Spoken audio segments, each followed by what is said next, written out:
আমাকে করছে, আমাকে কোনো সম্মান দেয় নাই, আজকে ওরে বেলা হিসাব জাহান্নামের মধ্যে পাঠাই দেয়, ওর কোনো হিসাবে বলে জাহান্নামে বেলা। সেই দিন ফেরেশতারা গা ধরিয়া তোমাকে উন্দা হয়ে জাহান্নামের মধ্যে দিয়ে ফেলবে। কথা বুঝতে পারছি?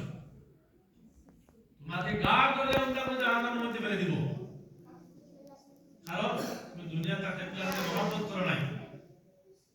এর জন্য দেখিও যারা হাফিজ হয় সবাই রমজান মাসে তারাবি পড়ায়, সবাই ওদের সাথে বুক মিলায় না, এটা একটা সম্মান, এটা সম্মান দেওয়া।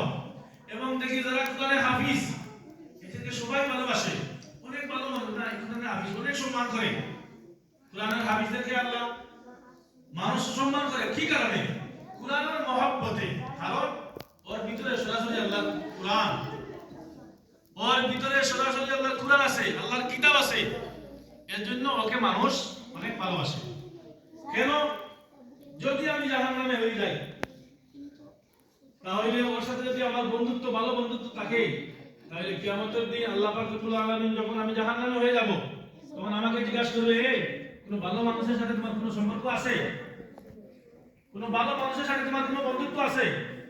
তখন আমি হাত ধরে বলবো, আল্লাহ আমি তো দুনিয়ার সারা জীবন গুনাহ করছি, কিন্তু একটা কোরআনের হাফিজের সাথে আমার খুব ভালো বন্ধুত্ব আছে, খুব গভীর সম্পর্ক আছে।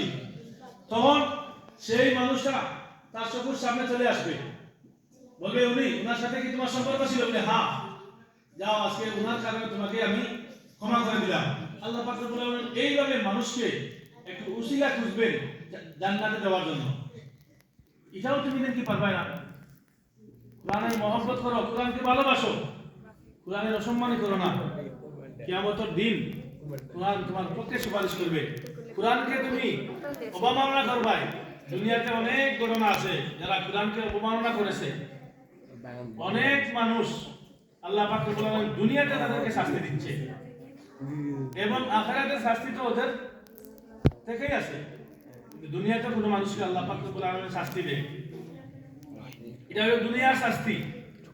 যেভাবে মানুষ অপরাধ করলে জেলের মধ্যে যেতে হয়, ঠিক তেমনি আল্লাহ পাক রব্বুল আলামিন যারা অপরাধ করে এদেরকে আল্লাহ পাক দুনিয়াতেও শাস্তি দেয়, আর আখিরাতে তাদের রয়ে গেছে।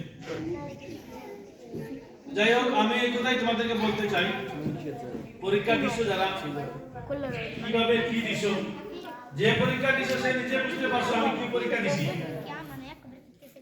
এখন তোমাদের সামনে আমি পরীক্ষার ফলাফলগুলো বলবো, তুমি দেখ সুন্দর হয়ে বসো, বসা কিন্তু হচ্ছে না, আর কথা বলবাই না, শুধু মন দিয়ে শুনবাই, শুধু কি মন দিয়ে শুনবাই। এই মেয়েরা অনেকের পরীক্ষা অনেক খারাপ হয়েছে, এখনই শুনবাই।